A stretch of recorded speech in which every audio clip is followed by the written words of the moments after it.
Okay इस video में हम देखेंगे। प्लीज नोट कि इस वीडियो को हम लोग शुरू कर रहे हैं। We are continue actually with your analysing the income statement chapter, ठीक है, from your financial statement analysis. लेकिन इस वीडियो को हम लोग देखेंगे अब कि we gonna start with revenue recognition. Okay, please note के लास्ट वीडियो के अंदर मैंने जो है वो आपको जो कि इंट्रोडक्शन टू इनकम स्टेटमेंट मैंने आपको दिया था। मैंने उसमें आप लोगों को बताया था कि इनकम स्टेटमेंट क्या होती है और what purpose does it serve and what is its format. ये मैंने आप दोनों चीज़ें डिटेल में डिस्कस की हैं। इस वीडियो के अंदर अब मैं आप लोगों से डिस्कस करने को रेवेन्यू के बारे में डिटेल रेवेन्यूज के अंदर हम इस वीडियो के अंदर as well as the next video हम लोग रेवेन्यूज के ऊपर डिस्कशन करेंगे स्पेसिफिकली। ओके, रिमेंबर मैंने अगर आप लोगों को याद हो कि मैंने आप लोगों को बोला था कि बैलेंस शीट का जो एक जनरल फॉर्मेट है वो है revenue minus expenses equal to profit और लॉस। ओके, तो इस वीडियो में as well as the next video हम लोग रेवेन्यू के ऊपर स्पेसिफिक डिस्कस करेंगे। वो क्या डिस्कशन है अभी देखते हैं, ठीक है ना। तो before I move start with this video, let's take a look at the learning objective. Please note कि आपकी जो CFA का करिकुलम है, राइट, CFA इंस्टीट्यूट आपके अपने करिकुलम के अंदर आपका अपने लर्निंग ऑब्जेक्टिव्स को पॉइंट आउट करता है। यानी कि लेट्स से we're right now studying the second chapter from financial statement analysis। तो इस चैप्टर के अंदर like all other chapters in your curriculum there are going to be multiple learning objectives। okay, and learning objectives are basically your the concepts and ideas, right, जो कि आपको CFA institute या आपके जो एग्जामिनर एक्सपेक्ट करेगा for you to take away by the time you end a specific chapter. तो इस chapter का जो सबसे पहला लर्निंग ऑब्जेक्टिव हम वो शुरू कर रहे हैं and that learning objective states that that learning objective expects you to be able to describe the general principles of revenue recognition, specific revenue recognition applications and implications of revenue recognition choices for financial analysis। okay, please note के इस video के अंदर आपको remove the notations. इस video के अंदर मैं आपसे जनरल प्रिंसिपल्स को डिस्कस करूंगा, ठीक है ना, of revenue recognition of course, ठीक है। और नेक्स्ट वीडियो के अंदर में हम लोग ये एप्लीकेशन और इम्प्लीकेशंस को डिस्कस करेंगे, ठीक है। तो let's start by and one more time we are now right now in this video we're going to take a look at the general principles of revenue recognition। okay, so let's start now। when it comes to revenue recognition and when it comes to the general principles of revenue recognition, a core tenet या core concept या idea of accrual accounting is that revenue is recognized and reported on the income statement when it is earned, okay, reflecting the company's financial performance accurately। I'm going to remove the notations, ठीक है, और हम लोग bullet point number 1 को discuss कर रहे हैं। Okay, तो बेसिकली ये सबसे पहले रेवेन्यू क्या होता है। मैंने आप लोगों को लास्ट वीडियो में आप लोगों को पॉइंट आउट किया था कि there is a big difference between revenue and net income। okay, these two are very different things। okay, this is called top line, okay, top line, and this is called the bottom line। okay, why is the revenue called the top line? The reason it's called top line on the income statement, remember, revenue is called the top line on the income statement and the net income is called the bottom line on the income statement। दोनों ये दोनों जो line items है ये आपके income statement के ऊपर हैं। The reason that revenue is called the top line on the income statement is because revenue is at the top। ठीक है ना, अगर आप इसका फॉर्मेट देखिए मेरी लास्ट वीडियो में जाके, तो सबसे पहला जो लाइन आइटम आपका किसी भी इनकम स्टेटमेंट पे आता है दैट इज बेसिकली रेवेन्यू। ठीक है ना, सबसे पहले आप रेवेन्यू कमाते हैं, फिर उसमें से लेस एक्सपेंसेस होते हैं ना, ठीक है, और फिर वी कम अप जो भी मल्टीपल एक्सपेंसेस होते हैं या इनकम भी होती है और एडिशनल इनकम भी होती है, नॉन ऑपरेटिंग, जो भी हम लोग डिस्कस किया लास्ट वीडियो में. If you have not seen that video, go and watch that video, the last video. Okay, तो revenue less expenses is equal to profit और लॉस. ओके, सो रेवेन्यू जो है, this is called top line.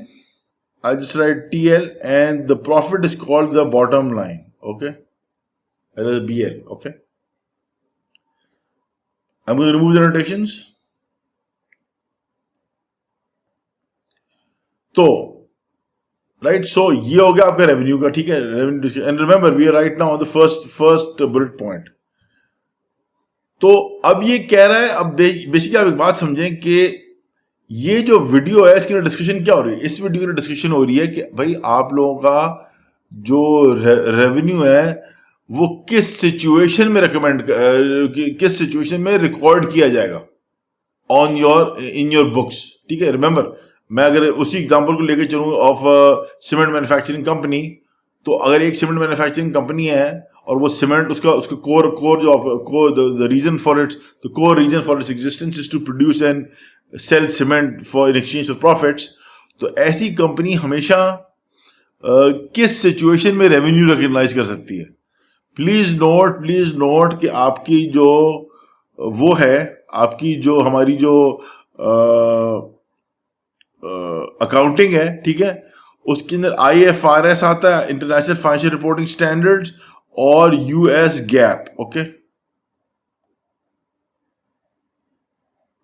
Okay, IFRS stands for International Financial Reporting Standards. Okay, most of the world other than the US. Okay, ये आपको छोटा सा overview दे रहा हूँ उसके ऊपर, ये आगे और भी डिस्कशन हो इसके ऊपर, लेकिन बेसिकली अकाउंटिंग के कुछ रूल्स और स्टैंडर्ड्स होते हैं. ठीक है ना, right. In different countries follow different standards. Most of the world, actually let me tell you that first, the United States follows US GAAP. US stands for, of course, the United States, and GAAP, GAAP stands for Generally Accepted Accounting Principles.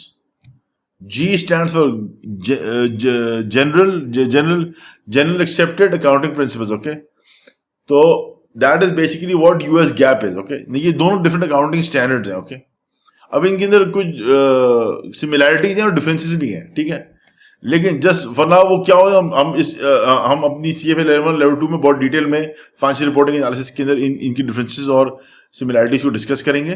ठीक है, लेकिन for now just understand के IFRS and US GAAP, these are 2 different accounting standards right in the world. US, of course, and I'm repeating, US follows US GAAP, United States. उसके अलावा ज्यादा जो countries हैं other than United states से हट के जितनी कंट्रीज हैं मोस्टली IFRS को यूज करती हैं. ठीक है, now why am I telling you this? The reason I am telling you this is because income state, मैंने आपको जितना बताया, ये है क्या account standard. Account standard basically rules regulations होती हैं कुछ. देखें, अगर मेरा एक बिजनेस है, लेट्स से मैं I am the owner of a cement manufacturing company, और आप भी एक ओनर है सीमेंट मैन्युफैक्चरिंग कंपनी के. हम दोनों की सीमेंट मैन्युफैक्चरिंग कंपनी है. ठीक है, लेकिन अगर कोई स्पेसिफिक रूल्स या ये स्टैंडर्डाइज रूल्स या रेगुलेशन नहीं होंगी, राइट, कि जिसका जो चाहे जिस तरीके से बुक्स रिकॉर्ड कर दे, तो फिर इन्वेस्टर्स के लिए तो बहुत मुश्किल हो जाएगा ना टू एनालाइज 2 कंपनीज. राइट, हर बंदा अपनी मर्जी से रिपोर्टिंग कर रहा है, तो that will make things very difficult for investors, right, ये financial analyst to do their analysis. Okay, तो इस वजह से ये अकाउंटिंग स्टैंडर्ड्स इंट्रोड्यूस किए गए हैं ताकि स्टैंडर्डाइजेशन हो जाए अक्रॉस द ग्लोब, राइट, और ताकि और ट्रांसपेरेंसी भी हो, और उसके और भी उनके पर्पसेस होते हैं, right. I might, if you guys are interested, let me know in the comment section below, and I will make a video on this financial accounting standard, right. लेकिन for now just understand this is enough के, क्योंकि एक let's say एक stock exchange के ऊपर, let's a Pakistan stock exchange PSX है, उसके ऊपर मल्टीपल जो है वो, लेट्स से अगर मैं एक ही एक ही इंडस्ट्री को लूँ, लेट्स से सीमेंट मैन्युफैक्चरिंग को, तो there are many companies listed on the many cement manufacturing companies listed on the Pakistan Stock Exchange. लेकिन द प्रॉब्लम, तो क्या वो हर बंदा अपनी मर्जी से रिकॉर्डिंग करना शुरू कर देगा? जिसको जिस तरह चाहे वो उस तरीके से रिकॉर्डिंग करे, तो वो प्रॉब्लम है ये होगा कि इन्वेस्टर्स को कैसे पता चलेगा कि कोई स्टैंडर्डाइजेशन ही नहीं है। जिसकी मर्जी चाहे जिस तरीके से रेवेन्यू, जो अभी जिस तरह आप रेवेन्यू रिकग्निशन में जाएंगे, अभी मैं इस वीडियो में जाऊंगा तो आप लोगों को समझ में आएगी कि how they help, okay, what are the standards and why have they been implemented, ये आपको समझ में आएगी, राइट? मैं इसके ऊपर डिस्कशन करूंगा आपके, not lot of detail but एक जनरल आपको आइडिया दूंगा, ठीक है ना? तो दैट्स द पॉइंट कि स्टैंडर्डाइजेशन हो, राइट, ट्रांसपेरेंसी हो और स्टैंडर्डाइजेशन हो, क्योंकि रिमेंबर कि जो कंपनीज हैं, जो पब्लिक लिस्टेड कंपनीज हैं, उसके they have to report their performance, financial performance and financial position, right? तो for what? For multiple, so the different stakeholders can see as to what is going on in the company, right? ये मैंने पहले last video में discussion की, if you have not seen that video, go and watch that video, आपको उसमें इसमें discussion होगी। लेकिन for now just understand, right? इस वीडियो में वापस आते हुए फोकस पे ऊपर है कि दो डिफरेंट अकाउंट स्टैंडर्ड्स हैं। अच्छा, अब ये डिस्कशन अकाउंट स्टैंडर्ड्स के ऊपर क्यों हमने इसलिए की क्योंकि हम लोग रेवेन्यू रिकग्निशन को इस वीडियो में डिस्कस कर रहे हैं, और revenue recognition from the perspective of financial accounting standards, ठीक है ना? यानी कि at the gist of it, हम लोग in following those accounting standards we are going to see in this video कि किस सिचुएशन में कंपनी रेवेन्यू रिकग्नाइज या रिकॉर्ड कर सकती है अपनी बुक्स के अंदर, ठीक है? इस वीडियो के अंदर हम ये बेसिकली देख रहे हैं। तो now let's talk about that, right? With that, अभी जो मैंने आपसे इतनी डिस्कशन की है, विद दैट इन माइंड, अब इसको एक दफा फिर पढ़ता हूं मैं इस वाले बुलेट पॉइंट को कि core tenet of accrual accounting, and please note कि two types of accounting are accrual accounting and cash accounting, okay? दो डिफरेंट टाइप्स ऑफ अकाउंटिंग होती है। इसके मैं डिटेल में नहीं जाऊंगा, लेकिन क्योंकि वीडियो बहुत लंबी हो जाएगी, लेकिन accrual accounting in very simple terms is basically, ये सबसे पहले कैश अकाउंटिंग जो है इज बेसिकली अकाउंटिंग कि आप उस वक्त ट्रांजैक्शन रिकॉर्ड करते हैं जब आपको कैश रिसीव होता है, ठीक है? मैंने आपको माल बेचा, आपने मुझे कैश दिया, जब मुझे कैश रिसीव हुआ तो मैंने अपना कैश को रिकॉर्ड कर लिया, ठीक है? अब मैंने ट्रांजैक्शन को रिकॉर्ड कर लिया, ठीक है? ऑन द अदर हैंड, अगर अक्रूअल अकाउंटिंग है तो अक्रूअल अकाउंटिंग का अलग स्टैंडर्ड होता है। It's for me to recognise revenues under accrual accounting, अगर under accrual accounting I don't necessarily have to receive the cash for me to be able to record the transaction. I'm going to repeat that because it's so important. Cash accounting के अंदर आप उस वक्त transactions को record करते हैं, ठीक है ना, जिस वक्त आपको कैश रिसीव होता है या आप कैश पेमेंट करते हैं, ठीक है? कैश अकाउंटिंग ये होती है, और कैश अकाउंटिंग बहुत स्ट्रेट फॉरवर्ड होती है, लेकिन प्रॉब्लम ये होता है कि उसके अंदर कैश अकाउंटिंग का प्रॉब्लम ये है कि most business, a lot of the businesses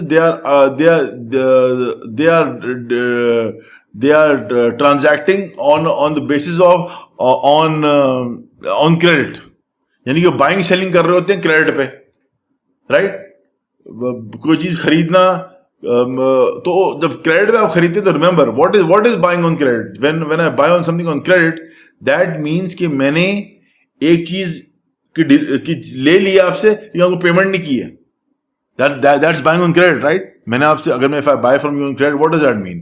that means कि मैंने आपसे एक चीज खरीद ली है, लेकिन मैंने आपको पेमेंट नहीं की उसकी अभी, ठीक है ना? तो ऐसी सिचुएशन के अंदर फिर कैश अकाउंटिंग तो नहीं चलेगी ना, ठीक है ना?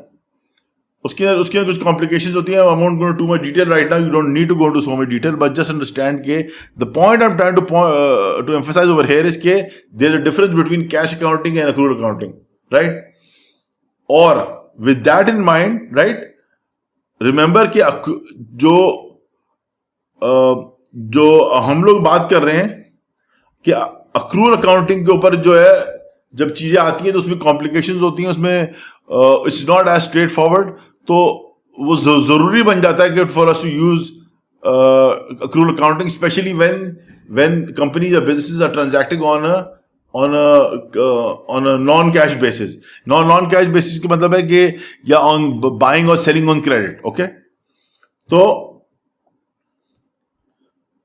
one more time, starting with the first bullet point, a core tenet of accrual accounting is that revenue is recognized and reported on the income statement when it is earned, reflecting the company's financial performance accurately. अब इसका क्या मतलब हुआ? Let's talk about this. एक company, अब हम ये कह रहे हैं कि रिमेंबर के जो रेवेन्यू है, ये टॉप लाइन जो है, अभी हम अब आप लोगों को ये कम से कम कॉन्सेप्ट आ गया होगा कि हम लोग एक्चुअली इस वीडियो के अंदर, इस वीडियो का मकसद क्या है आप लोगों को समझाना, to be able to so you guys can understand कि किस सिचुएशन में रेवेन्यू या टॉप लाइन रिकॉर्ड की जाएगी on your income statement. Okay, तो ये जो है तो रेवेन्यू किस सिचुएशन में under accrual accounting, right, under accrual accounting तो रेवेन्यू आपका रिकग्नाइज किया जाएगा on the income statement is when it is earned. Okay, what does this mean के, और इसका तो सवाल अगला ये पैदा होता है कि भाई क्या मतलब कि earned, what does it mean. तो सेकंड बुलेट पॉइंट पे आ जाते हैं, उसको डिस्कस करते हैं. This recognition typically occurs when the company transverse the risk and rewards of ownership, ठीक है, of ownership often coinciding with delivery of goods and services. Please note, इसका बेसिकली सिंपल टर्म में आपको ये कहा जा रहा है कि आप रेवेन्यू रिकॉर्ड उस वक्त करेंगे, आप रेवेन्यू अपनी इनकम स्टेटमेंट को उस वक्त रिकॉर्ड करेंगे जिस वक्त आप अपनी गुड जो है आपने उसका जो रिस्क और रिवॉर्ड है वो ऑफ ओनरशिप वो ट्रांसफर कर दिया हुआ है टू द बायर. ठीक है, and again I give the example of cement manufacturing company. मैं XYZ कंपनी हूं, मैं XYZ cement manufacturing company, right, let's say I M the company, और मैंने आपको बेचा सीमेंट. ठीक है, तो अब मेरी बुक्स के अंदर मैं I am the cement manufacturing company, तो मेरी बुक्स में मैं रेवेन्यू कब रिकॉग्नाइज करूंगा? सवाल ये होता है, क्या उस वक्त रिकॉर्ड करूंगा जब आप मुझे कैश पेमेंट करेंगे? नहीं, ये आपका रेवेन्यू रिकग्निशन का प्रिंसिपल नहीं है. This is not one of the principles of recognition, right. The principle is the general principle is के मैं अपनी बुक्स में रेवेन्यू उस वक्त रिकॉर्ड करूंगा जिस वक्त मैंने आपको ट्रांसफर कर दिया है the risks and rewards of ownership. यानी उसके क्या मतलब हुआ कि मैंने जो है मैंने बोला कि भाई अब ये गुड जो मेरे लेट से 100 बैग सीमेंट आपने मेरे से खरीदे, तो ये जो 100 बैग सीमेंट है ये अब आपकी जिम्मेदारी है. मैंने आपको, और वो जिम्मेदारी आपकी क्या मतलब है कि अगर उसमें से नफा हो या नुकसान हो, चोरी हो जाए या खराब हो जाए वो bag of cement, that is no longer my problem. And remember I M the seller. Okay, तो इसका मतलब होता है कि जब मैंने आपको रिस्क एंड रिवॉर्ड ट्रांसफर कर दिए मैं, ठीक है, तो रिस्क एंड रिवॉर्ड मैं आपको ट्रांसफर कर दूंगा, और वो किस सिचुएशन में वो how do we transfer, how do I, for example in this example, मैं जो सेलर हूं, मैं किस तरीके से अपना reward risk and reward transfer करता हूं? बाय डिलीवरिंग द गुड्स और services to you are the buyer. Remember, I M the seller, you are the buyer. जैसे ही मैं आपको एक चीज डिलीवर कर देता हूं कि भाई ये जो 100 बैग जो सीमेंट है ये आपके हो गए, मैंने, राइट, आपने मेरे से डिलीवरी ले ली, राइट, भले आपने इस वक्त मेरे को पेमेंट नहीं की है, कैश पेमेंट की जरूरत नहीं है, ठीक है. For me to, and I am the cement manufacturing company, I am repeating, for me to be able to record the transaction, और ट्रांजैक्शन से मतलब द सेल ट्रांजैक्शन, राइट. मैं सेलर हूं तो मेरी बुक्स में सेल रिकॉर्ड होगी ना. अगर मैंने 100 बैग ऑफ सीमेंट आपको बेचे हैं तो मेरी बुक्स में 100 बैग ऑफ सीमेंट उस वक्त रिकॉर्ड होंगे जब मैं आपको डिलीवरी दे दूंगा उन गुड्स की. भले आपने पेमेंट की हो या ना की हो, does not matter. Under under revenue recognition general principle आपको ये कहते हैं, ठीक है, राइट, दैट्स क्लियर। तो let's move ahead. And if the sale is made on credit, ठीक है, अभी हमने ये डिस्कस कर लिया कि किस सिचुएशन में सेल रिकॉर्ड होगी, ठीक है, सेल रिकॉर्ड होगी on your income statement, okay. Now if the sale is made on credit, remember मैंने आप लोगों को ये बड़ा क्लियरली बोल दिया है कि ट्रांजैक्शन रिकॉर्ड हो जाएगी, भले जब मैंने डिलीवरी दे दूंगा, भले मुझे पेमेंट कैश पेमेंट रिसीव हुई है या नहीं हुई है, पार्शियल या fully does not matter. Cash की रिसीविंग का इस अकाउंटिंग फाइनेंशियल रिपोर्टिंग के अंदर that's not the rules, currently these are not the rules, right. तो द रूल इज के आपने रिस्क एंड रिवॉर्ड्स ट्रांसफर कर दिए हो बाय डिलीवरिंग द प्रोडक्ट, ठीक है ना। तो उस सिचुएशन के अंदर if the sale is made, अच्छा ये हमने डिस्कस कर लिया कि किस सिचुएशन में ट्रांजैक्शन रिकॉर्ड होगी, लेकिन रिमेंबर के हमने अब हम आ जाते हैं कि कैश के ऊपर, राइट। एक हमने एस्पेक्ट डिस्कस कर लिया कि किस सिचुएशन में कंपनी जो है मैं seller, I M the civil manufacturing, किस सिचुएशन में मैं अपनी ट्रांजैक्शन सेल रिकॉर्ड कर सकता हूं। लेकिन अब हम डिस्कस करेंगे कि क्रेडिट में बिक रहा है या कैश बिक रहा है, उसकी क्या डीलिंग होगी, ठीक है, उसकी किस तरीके से हैंडल करेंगे हम ऑन द बुक्स। इसके अंदर ये होगा कि if the sale, and I am on the third bullet point, if the sale is made on credit, a corresponding asset such as accounts receivable is recorded, right. क्या मतलब,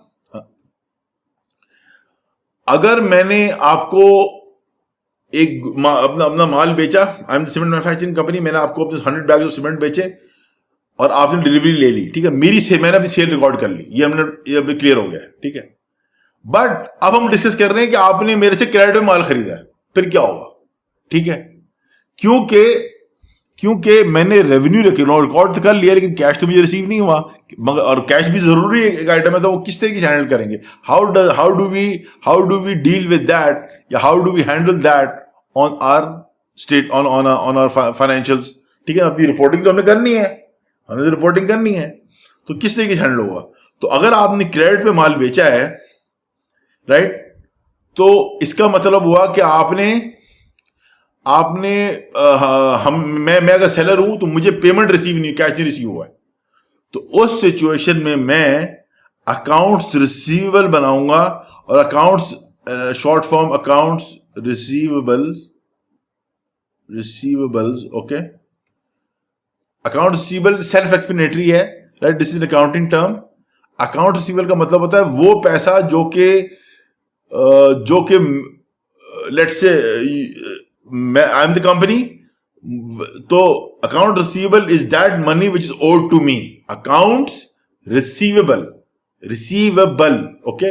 इसका as oppose to this होता है accounts payable, वो liabilities में आता है, हम बाद में बात करेंगे उसके ऊपर। जब बैलेंस शीट पे जाऊंगा तो मैं आपको एसेट्स, लाइबिलिटीज और इक्विटी के ऊपर डिस्कशन करूंगा, उसकी और डिटेल में डिस्कशन होगी इसके ऊपर। फॉर नाउ जस्ट अंडरस्टैंड के accounts receivable is basically an asset, right, an asset of the company. Why is it an asset? Because it's something which I have to receive, which let's say someone else owes me. For example, you the student are the buyer. मैंने आपको 100 bag cement बेचे हैं और आपने मुझे $10 पर bag देना है, for example, right. I've sold you 100 bags at the rate of $10 पर बैग, फॉर एग्जाम्पल, ओके। तो $10 पर बैग जो है वो $1,000 हो गए, right. $10 multiplied by 100 bags, this become $1,000. Now you owe me $1,000. I am the company, okay, I am the cement manufacturing company. तो ये $1,000 जो हैं, ये मैं अकाउंट्स रिसीवेबल में, अब मैं I am the seller, I M the company, cement manufacturing company, और मैं अपनी बुक्स के अंदर ये $1,000 को अकाउंट्स रिसीवेबल रिकॉर्ड कर लूंगा, यानी कि this will show on my books कि मैंने अभी $1,000 रिसीव करने हैं from XYZ party, from you, for example, in this example, okay. तो अब जाके हमने डिस्कस किया है कि अभी दो चीजें रिकॉर्ड की हमने, सेल रिकॉर्ड की है, और सेल रिकॉर्ड करने का मैं रिपीट कर रहा हूं, सेल रिकॉर्ड करने का क्राइटेरिया क्या है कि आपने रिस्क और रिवॉर्ड ट्रांसफर कर दिए हो to the seller to the buyer. Okay, to the buyer. Sorry, not to the seller, to the buyer. The seller has transferred the risk and rewards of ownership to the buyer. ये मैंने cell record कर ली. लेकिन फिर cash क्योंकि मुझे receive नहीं हुआ है. अगर मुझे आप कैश पेमेंट करते तो उस वक्त तो मैं फिर कैश को भी अपने आप बढ़ा देता, राइट. अपनी बुक्स में मैं जो कि अकाउंट सीमेंट मैन्युफैक्चरिंग कंपनी हूं, मैं अपनी कहता कि मैंने सेल की है $1,000 की. ओके, और मुझे कैश भी रिसीव हो गया $1,000 का, अगर आप मुझे कैश पेमेंट करते. लेकिन इधर हम डिस्कस कर रहे हैं थर्ड बुलेट पॉइंट में कि if the sale is made on credit, तो इसका मतलब हुआ ये कैश तो हमें $1,000 रिसीव नहीं हुआ है.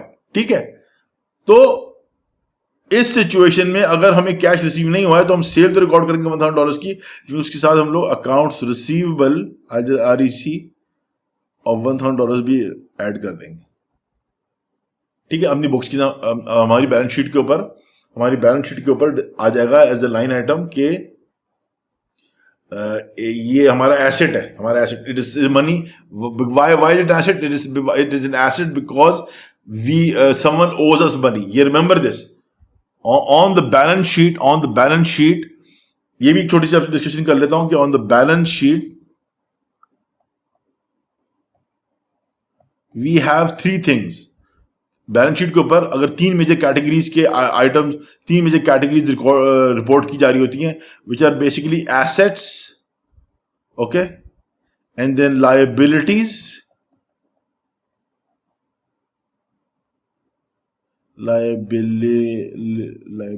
Okay, and equity. ओके, तो ये क्या होती है हम आगे की डिस्कशन करेंगे. अभी आप इतना समझ लें कि अब बैलेंस शीट के ऊपर एसेट्स, लायबिलिटीज और इक्विटी कर रहे थे. Assets are of course what you own. Okay, what you own, जिसके अंदर शॉर्ट टर्म और लॉन्ग टर्म एसेट्स आते हैं. शॉर्ट टर्म या long term, also called long lived assets, right. Short term assets are those assets जो के या cash होते हैं, यानी कि कैश हमारे पास जितना पड़ा है वो भी शॉर्ट टर्म एसेट्स में आता है, या any asset which is going to be converted into cash with in the next 12 months. Okay, short term assets, ये बैलेंस शीट को मैं आगे जाऊंगा और डिस्कशन इस वक्त मैं आपको बताना चलिए जरूरी है, क्योंकि अभी हम लोग ये डिस्कशन अभी मैं आपसे जो डिस्कस कर रहा हूँ आपको समझ में आएगी मैं क्यों बता रहा हूँ कि बेसिकली हम लोग क्रेडिट इस वक्त जो लाइन आइटम ये आया है क्रेडिट, अगर आप क्रेडिट सेल कर रहे हैं इसका मतलब है कि you need to understand and remember we are discussing the income statement right now, लेकिन इनकम स्टेटमेंट और बैलेंस शीट आपस में लिंक्ड है. ठीक है, वो कैसे होती है आगे हम बहुत डिटेल डिस्कशन करेंगे. अभी आप लोग ये समझ लें कि आपकी बैलेंस शीट के ऊपर एसेट्स रिपोर्ट हो रहे होते हैं, लायबिलिटीज और इक्विटी. ओके, इक्विटी में हम बाद में आएंगे इक्विटी क्या होता है, लेकिन एसेट्स और लायबिलिटीज तो आप लोग बाय टर्म बहुत से आप लोग जनरली आपकी अंडरस्टैंडिंग होगी कि अगर नहीं भी है तो assets are things which you own. Okay, या which things which are owed to you. I am the cement manufacturing company, मेरे एसेट्स वो चीजें हैं जो मैं ओन करता हूं, आई एम द कंपनी, या things which are owed to me, right. जिस तरीके से ये क्रेडिट सेल हो गई. अकाउंट्स रिसीवेबल क्या होते हैं, राइट. अकाउंट्स रिसीवेबल जो हैं वो एसेट्स होते हैं आपके, क्योंकि what accounts receivable mean, what are accounts receivable? Accounts receivable again are is basically the amount which is owed to me. In this case I'm the company, तो इस वजह से because it is owed to me that's why it's an asset. Okay, और liabilities on the balance sheet, please note कि liabilities जो हैं these are things which I example I am the company owes to others. Okay, तो ये दो different चीज हो गई. एसेट्स हो गई और इनके अंदर मल्टीपल लाइन आइटम्स होते हैं. एसेट्स के अंदर शॉर्ट टर्म एसेट्स होते हैं, यानी कि assets is the major category, right. 3 major categories on the balance sheet. Assets, second major category is liabilities and third is equity. इन तीनों कैटेगरीज के अंदर सब कैटेगरीज भी होती हैं. ठीक है ना, और हर सब कैटेगरी के अंदर भी मल्टीपल लाइन आइटम्स होते हैं. ठीक है, तो वो मैं आगे हम बैलेंस शीट में जाएंगे उसको करेंगे. अभी आप लोग ये समझ लें कि बैलेंस शीट के ऊपर एसेट्स के अंदर हम लोग रिकॉर्ड करेंगे accounts receivables, right. I am going to remove the annotations, right. And मैं थोड़ा सा आपको ये बुलेट पॉइंट को एक बार रिपीट करता हूं ताकि we can refocus on the on this slide, right? Okay, if the sale, and remember what we're discussing revenue recognition. So if the sale is made on credit, a corresponding asset such as accounts receivable is recorded on your balance sheet. ठीक है ना? तो ये situation हो गई, ठीक है? तो इनकम स्टेटमेंट के अंदर हम लोगों ने सेल रिकॉर्ड कर ली और लेट्स से $1,000, ओके? और क्योंकि ये सेल, ये जो अभी इन दो बुलेट पॉइंट में डिस्कस कर रहे हैं, ये सेल जो है वो क्रेडिट पे हुई थी, नॉट ऑन कैश, तो बैलेंस शीट के ऊपर हम लोग accounts receivable which is an asset, accounts receivable A/C accounts receivable REC लिखूंगा और 1,000 भी रिकॉर्ड कर लेंगे. In other words, on the income statement the sale is going up, on the balance sheet the asset account receivable is going up by 1,000, right? Sales is also going up by 1,000. On the balance sheet account receivable is also going up by 1,000. okay? तो ये हो गया आपका, ये हमने handle कर लिया. we right now just handled how to record credit sales. okay? now अच्छा, अब क्या सिचुएशन हुई? अब आपने सेल तो अब आपने ये इधर मैंने आपको बताया सेकंड बुलेट पॉइंट में कि हमने जब risk and reward of ownership transfer कर दिया टू द बायर, तो उस वक्त सेल रिकॉर्ड हो गई. ठीक है, हमने सेल को रिकॉर्ड कर लिया. उसके बाद हमने क्योंकि हमने सेल क्रेडिट भी की थी, तो अकाउंट्स रिसीवेबल भी हमने रिकॉर्ड कर दिया 1,000. लेकिन अब प्रॉब्लम ये है कि अकाउंट रिसीवेबल तो है, लेकिन वो क्या हमेशा वो अकाउंट रिसीवेबल वहीं पड़ा रहेगा? या मतलब अकाउंट रिसीवेबल है, मैं बिजनेस हूं, I am the business owner, I am the business, मैंने क्रेडिट पे सेल किया, मुझे कैश रिसीव तो करना है ना आपसे, ठीक है ना? तो उसको किस तरह हैंडल करेंगे? वो क्या होगा उसका? अभी अकाउंट रिसीवेबल आया हुआ है, मैं सेलर हूं, you are the buyer, I M the company and you are the buyer. मैंने आपको माल दे दिया है, लेकिन आपने मुझे पैसे नहीं दिए.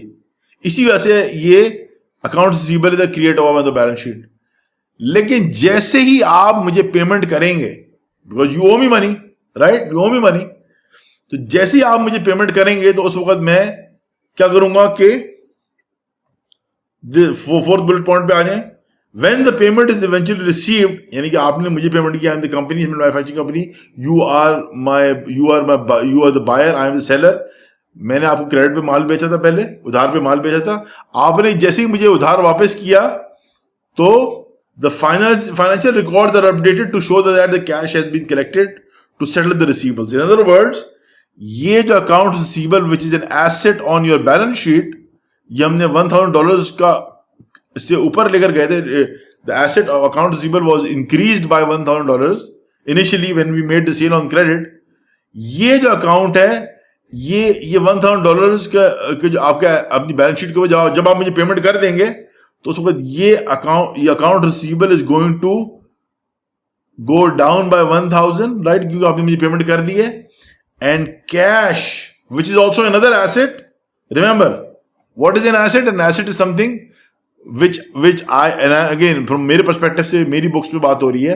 I am the cement manufacturing company, तो मेरी बुक्स के ऊपर वो चीजें जो मैं ओन करता हूं या things which are owed to me, both are considered to be assets. On the other hand, things which I owe to other people are called liabilities. तो इधर लाइबिलिटीज का तो कोई हमसे अभी डीलिंग नहीं है, लेकिन एसेट्स थे, राइट. एसेट्स कौन से? Accounts receivable. एंड फिर बाद में जब हमें मुझे आपने पेमेंट कर दी and you are the seller, you are the buyer, तो जब आपने मुझे पेमेंट की तो ये अकाउंट रिसीवेबल नीचे चला गया by 1,000 और कैश आपका ऊपर चला गया by 1,000. ओके, अब ये ट्रांजैक्शन कंप्लीट हो गई है, राइट. तो रिकॉर्डिंग इस तरीके से होगी on your income statement and the balance sheet, ठीक है ना. Remember guys, it's very important for you guys to remember कि there is a link between the income statement and the balance sheet. और cash flow statement भी कभी आगे discussion करेंगे. ये 3 मेजर स्टेटमेंट्स हैं जो आपको एज एन एनालिस्ट, आप फाइनेंशियल एनालिस्ट, आप लोग बहुत एक्सक्यूज मी, आप लोग बहुत डिटेल में इनको आप लोग समझेंगे, आप लोग की बहुत डीप अंडरस्टैंडिंग हो जाएगी। स्पेशली आफ्टर लेवल 2 आप लोग जो है कंप्लीट मतलब फाइनेंशियल रिपोर्टिंग आपको बड़ा स्ट्रॉन्ग ग्रिप होनी चाहिए। If you guys plan to become portfolio manager और specially financial analyst, equity analyst, bond analyst, whatever, you need a very strong grip on your 3 financial statements, ठीक है ना। तो ये हो गया आपका। अब आगे चलते हैं नेक्स्ट स्लाइड के ऊपर, देखें। And again remember we are still on revenue recognition, general principle discuss कर लें। On the other hand, conversely, when a company receives payment in advance for goods and services, now remember, last slide में मैंने आपको बोला last slide पे मैंने आपको बोला था कि मैं क्रेडिट सेल कर रहा था, and I M the company. Remember, I M the company, okay. इस पूरी वीडियो के अंदर मैं अपना, जब मैंने ऐसे आई एम सेलिंग या बाइंग वट एवर, इसका मतलब है कि मैं I am cement manufacturing company, okay. तो मैंने जब लास्ट स्लाइड में मैंने आपको बोला कि मैंने आपको क्रेडिट पे माल बेच रहा था। अब उल्टा हो रहा है। अब क्या हो रहा है? अब मुझे जो मेरा बायर है वो मुझे एडवांस में पेमेंट कर रहा है, यानी कि मुझे वो कैश उसने दे दिया है। The buyer, for example, now let say आप वो आपने ट्रांजैक्शन हमने पहले की वो हो गई। अब आप 1 महीने बाद मेरे पास है, आपने मुझे बोला कि I am cement manufacturing company. मुझे आपने बोला कि आफ्टर 1 मंथ, ओके ना, 1 महीना गुजर चुका है। अब आप मुझे बोल रहे हैं कि यार ये 1 साल गुजर से नेक्स्ट ईयर आप मेरे पास आए, आपने मुझे बोला मुझे 200 बैग्स ऑफ सीमेंट आपसे खरीदने हैं। Sorry, not dollars but 200 bags, okay. You want to buy 200 bags and मैंने आपको बोला कि मैं आपको 1 महीने के बाद डिलीवरी दूंगा, ठीक है। मैंने आपको 1 महीने बाद डिलीवरी दूंगा। तो लेकिन मैं आपने बोला मैं आपको कैश पेमेंट अभी कर देता हूं और आप मुझे 1 महीने के बाद 200 बैग दे देना। तो आपने मुझे let's say at the rate of $10 पर बैग आपने मुझे 200 बैग दी, तो मुझे कितने हो गए? $2,000 की आपने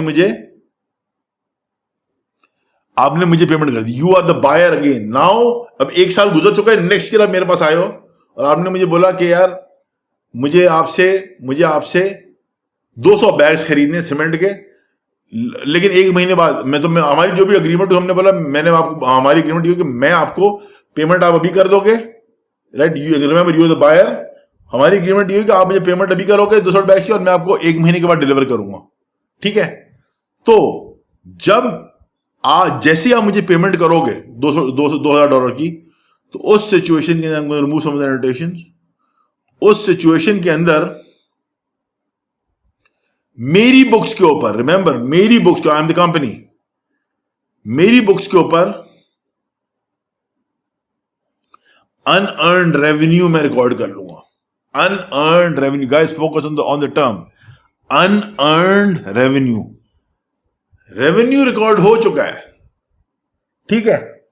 unearned revenue, and remember this is on the balance sheet, okay. This is on the balance sheet, okay. Remember, unearned revenue is not unearned revenue. आपको रेवेन्यू से रेवेन्यू वो टर्म से कंफ्यूज नहीं हो। ये इनकम स्टेटमेंट पे इनका revenue record नहीं हो रहा, ये बैलेंस शीट के ऊपर आइटम जा रहा है, which is basically unearned revenue is basically a term used on the balance sheet. Unearned revenue is a term used on the balance sheet. This is not revenue. This is not revenue. This is unearned revenue. ठीक है? The revenue is recorded where? On the income statement. Unearned revenue is recorded where? On the balance sheet. Okay? As a what? As a liability. Okay, guys, I want to take a minute. Let that sink in. Okay? कि unearned revenue is basically it's not revenue on the income statement. This is basically a line item on your balance sheet which stands as a liability. क्यों? Why is this the liability? सवाल ये होता है क्यों? इसलिए होता है क्योंकि आपने मुझसे 200 बैग्स, मैं cement manufacturing company, you are the buyer, you have paid me upfront for 200 bags. The amount is $2,000, right? 200 bags आपने $10 के रेट में मेरे से बाई किए। आपने मुझे बाई नहीं किया, आपने मुझे पेमेंट कर दी अभी, ठीक है। और मैंने आपको अब 1 महीने के बाद डिलीवरी देनी है। तो ये $2000 जो मुझे आपने पेमेंट की है, ये बेसिकली एक मेरे ऊपर लायबिलिटी है। क्यों लायबिलिटी है? क्योंकि मैंने आपसे पैसे ले लिए लेकिन आपको गुड डिलीवर नहीं की है। It's a liability, remember this. Okay, तो इस सिचुएशन में जब ये होता है, यानी कि कस्टमर, मैं सीमेंट मैन्युफैक्चरिंग कंपनी हूं, रिमेंबर माय बुक्स, मैं कंपनी हूं, I M cement manufacturing company. मेरी बुक्स के ऊपर जो मेरी बुक्स के ऊपर ये रेवेन्यू रिकॉर्ड नहीं होगा। This is not revenue, this is unearned revenue, and unearned revenue is a liability on which, and liability show up where it does not show, liabilities and assets do not show up on the income statement, they show up on your balance sheet, remember this. Okay, तो unearned revenue आपका on the balance sheet, liability जो है, liabilities के अंदर,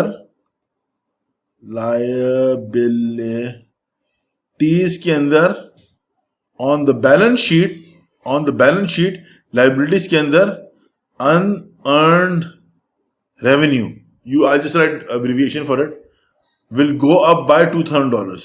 In other words, मैं company हूं, मेरी books के अंदर $2000 से लाइबिलिटी ऊपर चली जाएगी। ओके, नाउ राइट, सो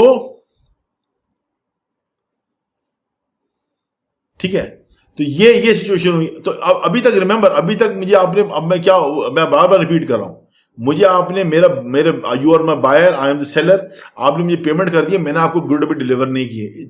क्यों? और रिमेंबर रेवेन्यू क्यों, रेवेन्यू रिकग्निशन की हमने क्या लास्ट स्लाइड में डिस्कशन की, रेवेन्यू कब रिकग्नाइज होगा? जब मैं risk and reward of ownership आपको ट्रांसफर कर दूंगा, यू आर द बायर। अभी तक मैंने, और वो कब होता है? जब मैं डिलीवरी देता हूं। तो मैंने आपको डिलीवरी तो अभी नहीं दी गुड की, तो उस सिचुएशन में risk and reward of ownership तो ट्रांसफर नहीं हुआ, तो इसलिए रेवेन्यू रिकग्नाइज नहीं हो रहा है। ठीक है ना? अच्छा, अब देखते हैं कि, अच्छा अब राइट, ये सो फार सो गुड। ओके, अब आ जाए नेक्स्ट पॉइंट पे, जो कि हम कह रहे हैं कि अब वो कह रहे हैं the revenue is recognized incrementally as the product service are provided. ये सिंपली ये कह रहा है कि जब हमने ये लायबिलिटी जो इनिशियली क्रिएट कर दी थी, लेकिन अब 1 महीना गुजर चुका है और मैंने आपको गुड्स आपकी दे दी। आपने मुझे 1 महीने पहले पैसे दिए थे $2000, मैंने उसके बाद अपना रेवेन्यू रिकॉर्ड नहीं किया था ऑन इनकम स्टेटमेंट, मैंने अनअर्न्ड रेवेन्यू रिकॉर्ड किया था on the balance sheet which is the liability.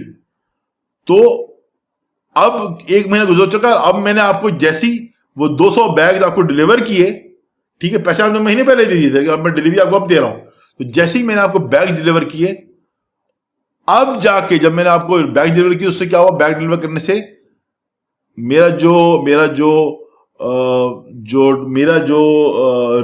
Risk and reward of ownership है वो अब मैंने आपको ट्रांसफर किया है। तो अब जाके मैं अपनी सेल रिकॉर्ड करता हूं, I am the cement manufacturing company, मैं अपनी बुक्स के ऊपर सेल रिकॉर्ड, रेवेन्यू रिकॉर्ड कर सकता हूं ऑन द इनकम स्टेटमेंट, और मैं इस अनअर्न्ड रेवेन्यू को कम कर दूंगा, ठीक है, ऑन द बैलेंस शीट, और अपने कैश को, सॉरी, अपने अनअर्न्ड रेवेन्यू कम हो जाएगा, राइट, और मेरी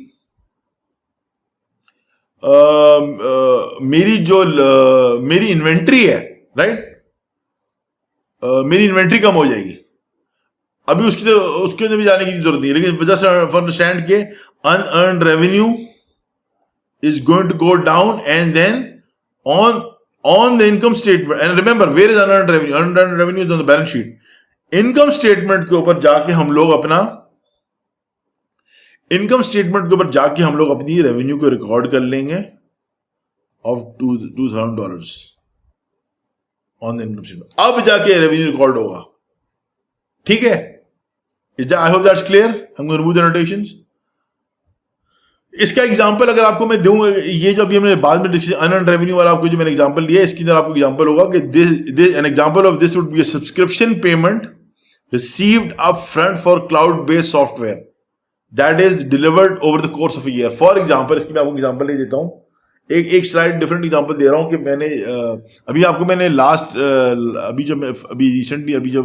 अभी लेटेस्ट जो भी आपको मैं एग्जांपल दी वो तो सीमेंट बैच की दी थी। एक और आपको एग्जांपल दो अनअर्न्ड रेवेन्यू की, तो वो आपको बड़े क्लियर, आपको you will be able to relate to it better. For example, आपने माइक्रोसॉफ्ट ऑफिस 365 का आपने सब्सक्रिप्शन ली, right, you pay upfront the entire amount, let's say अब 10,000 रुपीज, लेट्स से 10,000 रुपीज आपने साल के शुरू में दिए, और ठीक है, और आपको एक साल की आपको एक्सेस मिला। तो रिमेंबर, साल का शुरू है, if I make a time line, this is t equal to 0, this t equal to 1। अगर t इक्वल टू 0 के ऊपर मैं देखूं तो यहां पे आपका, यहां पे मैंने 10,000 रुपीज की पेमेंट की, रुपीज 10,000 मैंने आपको पेमेंट की, राइट, और फिर मैं over the course of this whole year मैंने आपकी मुझे माइक्रोसॉफ्ट ने सर्विस देनी है ना, माइक्रोसॉफ्ट से लेट से मैंने 365 लिया, ऑफिस 365, तो 10,000 रुपीज का मैंने साल की शुरू में पेमेंट कर दी। अब मैं एक साल तक मुझे Microsoft office is liable to deliver the service, software service to me, ठीक है।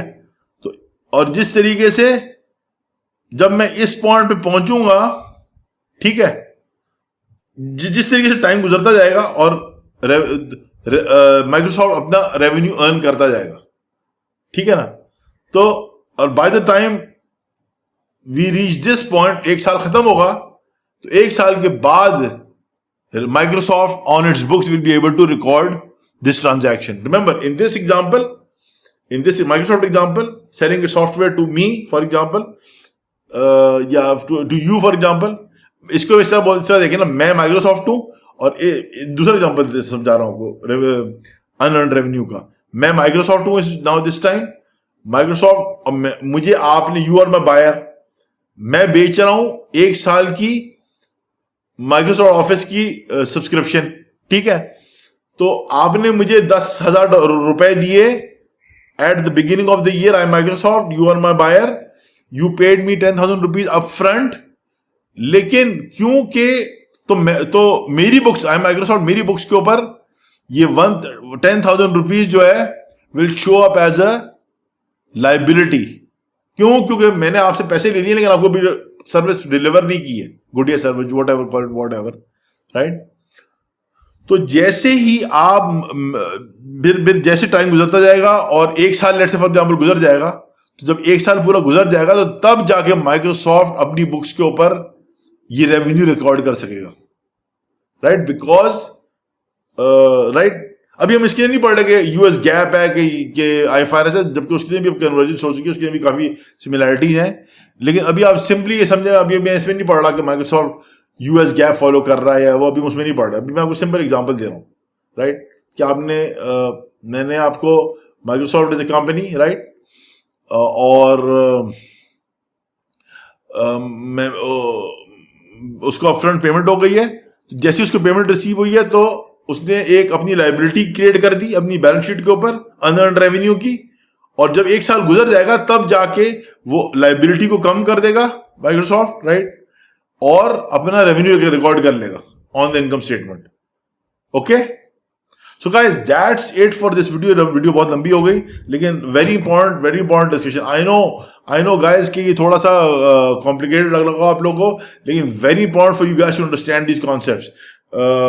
Very frankly, I don't see detailed discussions about this, right, in videos. और again, I like to point out कि देखिए मेरी जो वीडियोज हैं उसके अंदर मैं जो वीडियोज बनाता हूँ वो उन स्टूडेंट्स के लिए जो बहुत डिटेल में पढ़ना चाहते हैं। I know some of you would like to some of you वो स्टूडेंट जिनके लिए ये they don't want to go into so much detail, मेरी वीडियोज फिर वो उनके लिए नहीं है, क्योंकि मैं डिटेल्ड वीडियोस में डिस्कशन करूंगा उन लोगों के लिए जो बहुत डिटेल में कॉन्सेप्ट को समझना चाह रहे हैं, और right, they want to really clarify their concepts, right, and of course उसके लिए आपके पास टाइम होना चाहिए। मैं ये भी पॉइंट आउट कर दूं कि मेरी वीडियोस उस सिचुएशन में देखें कि आपके पास टाइम है, ये नहीं आपको एक महीना रह गया और आप अभी शुरू कर रहे हैं पढ़ाई और अब मेरी वीडियो देख रहे हैं, आपको प्रॉब्लम होगा, ठीक है ना।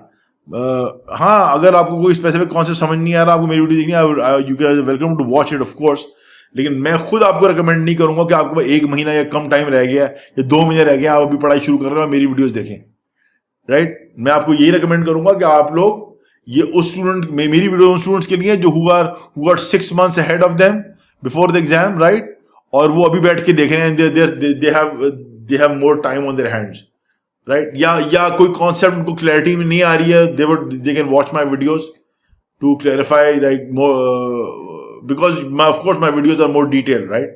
So anyway guys, that's it for now. I will see you guys in the next video. Next video के अंदर हम लोग रेवेन्यू रिकग्निशन को कंटिन्यू करेंगे और डिटेल में डिस्कशन करेंगे. That's it for now. I'll see you guys in the next one.